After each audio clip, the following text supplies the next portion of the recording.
Hello बच्चा party. आज के सेशन की शुरुआत होने जा रही है और आज का चैप्टर है ऑब्जेक्टिव सीरीज का कम्युनिकेशन सिस्टम।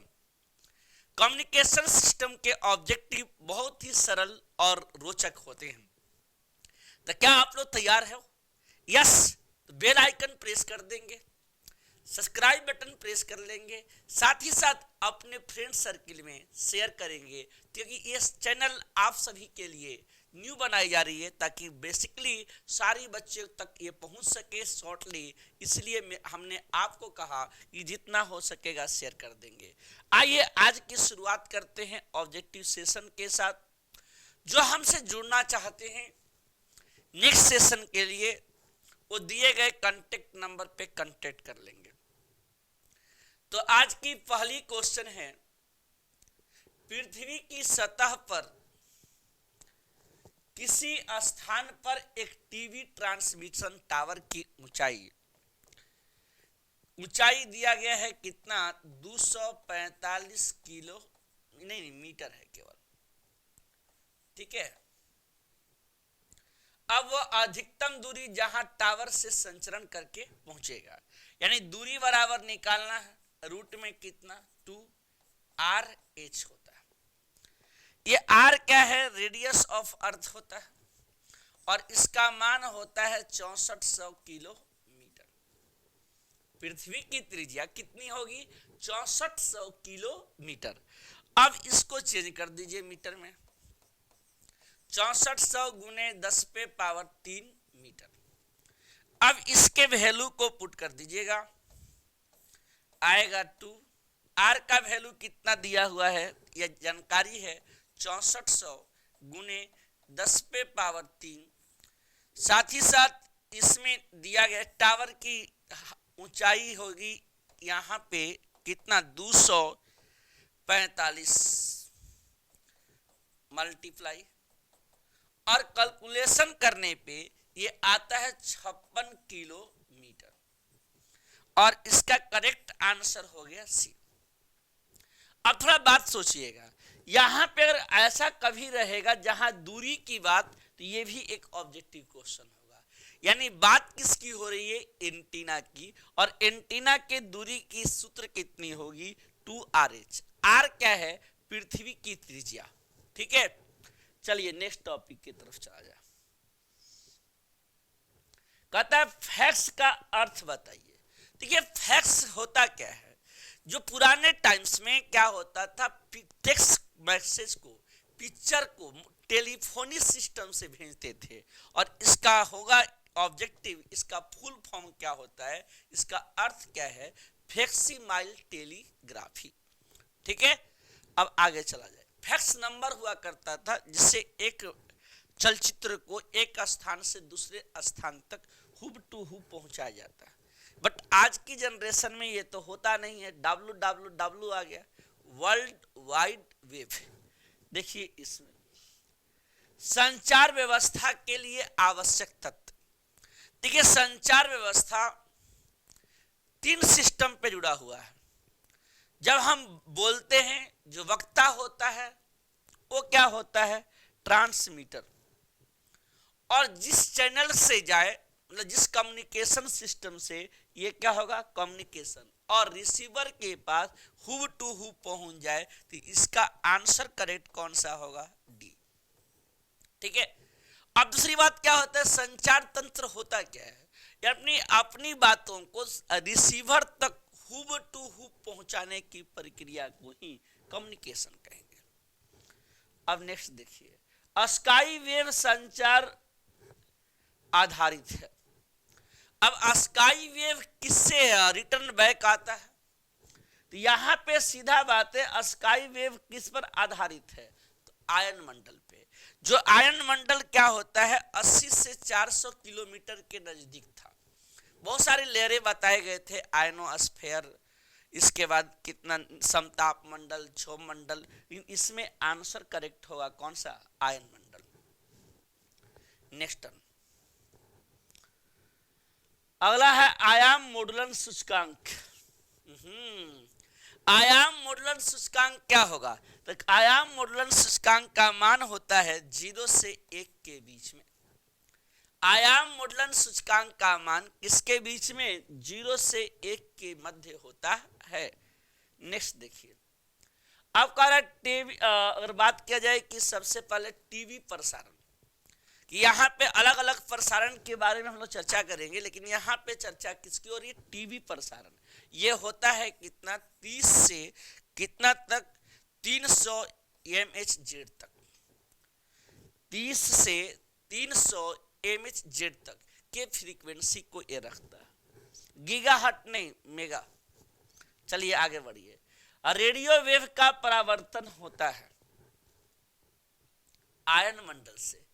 परावर्तन रिफ्लेक्ट बैक हो जाए, बताया गया था कि सबसे पहले पृथ्वी की सतह से जाएगा, आयन मंडल से टकराएगा, फिर लौट आएगा। तो इसका क्या हो गया? इसका आंसर हो गया आयन मंडल। परावर्तन का, रेडियो वेव का परावर्तन कहां से होगा? तो सीधा सा बात है कि कहेंगे कितना? आयन मंडल से। नेक्स्ट, अब बताइए डीवीडी ओल्ड वर्जन की बात हो रहा है, लेकिन इसका डीवीडी का यहां पे अर्थ है, इसका अर्थ होता है digital versatile disc. Digital versatile disc. तो यहां पे करेक्ट आंसर हो जाएगा आपका सी, डिजिटल वर्सेटाइल डिस्क। और एक इससे पहले विधि थी जिसका नाम था सीडी। एक होता है डीवीडी, एक होता है सीडी। देखिए नाम बोले आ गया। अब डीवीडी क्या होता है और सीडी क्या होता है? सीडी का फुल फॉर्म होता है, सीडी का अर्थ होता है कॉम्पैक्ट डिस्क। कितना हो जाएगा? Compact disc. ठीक है, सीडी का टर्म कितना होता है? तो कॉम्पैक्ट डिस्क। नेक्स्ट चलिए, अब इसके बारे में तो सभी जानते हैं कि आजकल कंप्यूटर की जानकारी बहुत बच्चों को है। यहां पे क्या होता है? ALU, arithmetic logic unit. इसका हो जाएगा अरिथमेटिक लॉजिक यूनिट।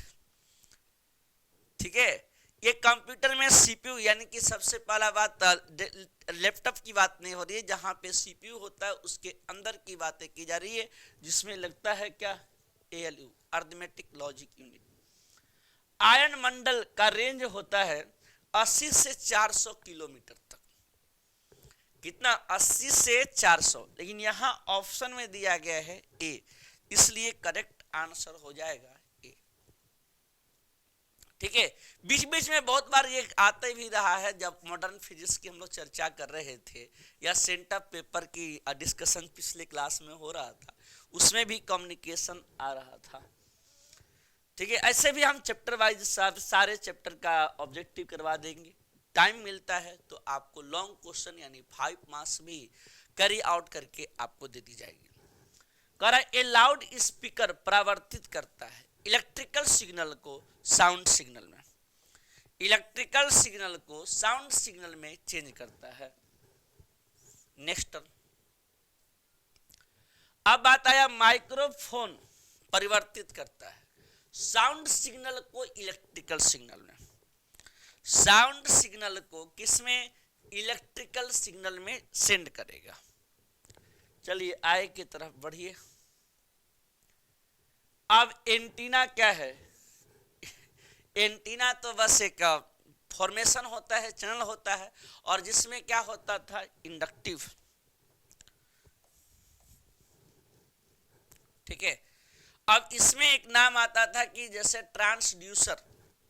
ट्रांसड्यूसर क्या होता था?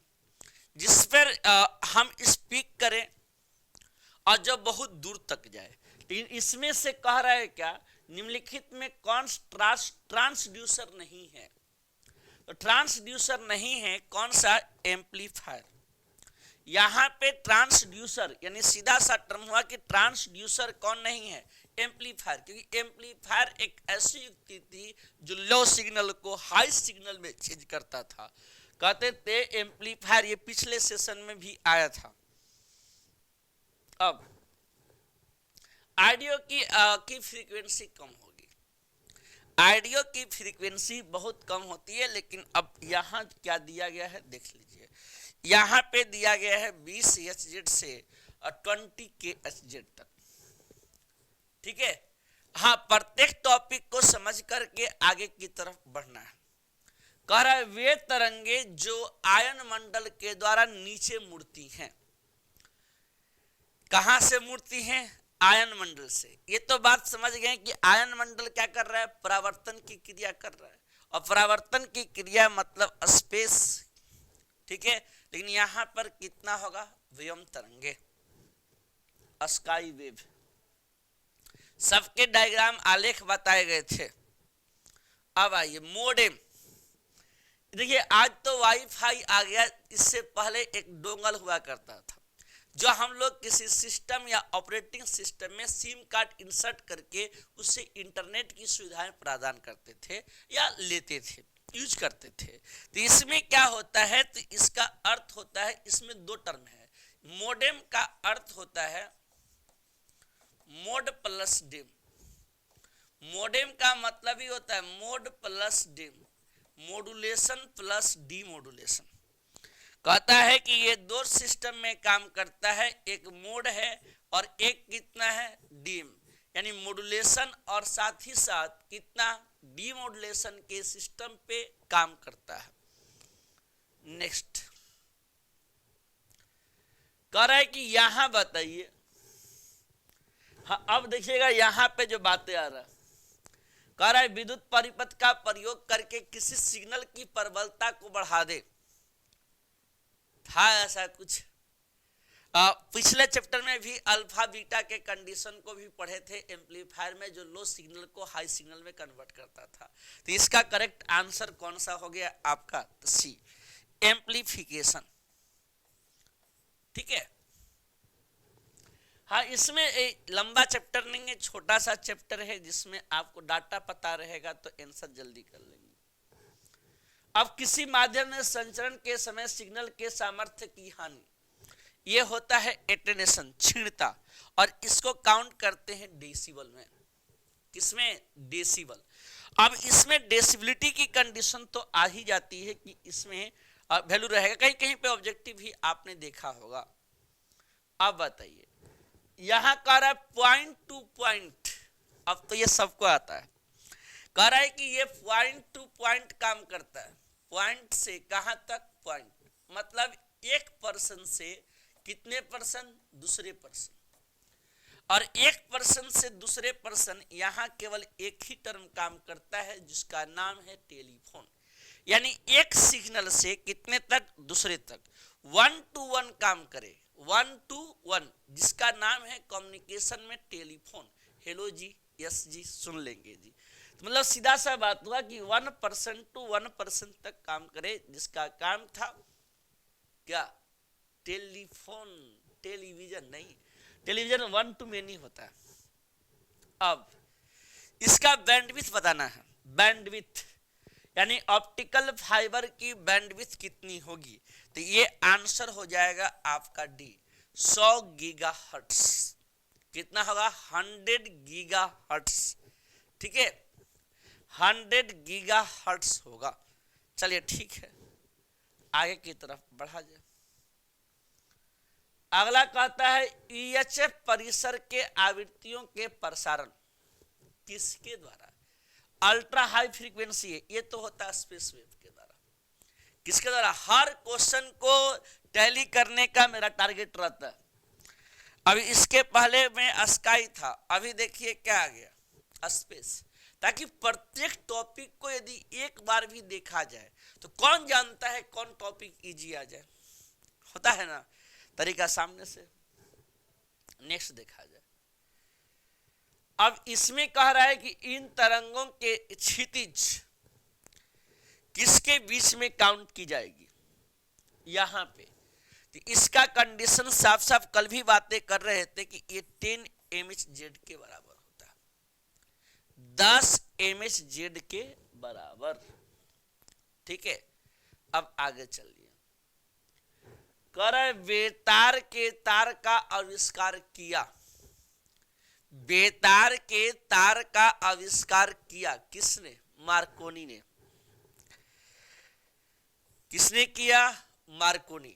तो आप मेरे साथ रेगुलर रूप से क्लासेस करते रहिए। बहुत जल्द आपके लिए 5 मार्क्स भी प्राप्त कराए जाएंगे, उपलब्ध कराए जाएंगे। लेकिन उससे पहले आप अपनी तैयारी को इतना मजबूत कीजिए ताकि शान से कह सके एग्जाम देने जा रहे हैं, आंख मिलाकर, और रिजल्ट भी आए तो कह सके 100% रिजल्ट तगड़ा आएगा। ये तभी हो पाएगा कि आज, यानी आज और अभी में वर्क करनी पड़ेगी। जो जितना करेगा उतना जीतेगा। जय हिंद, कल मिलते हैं।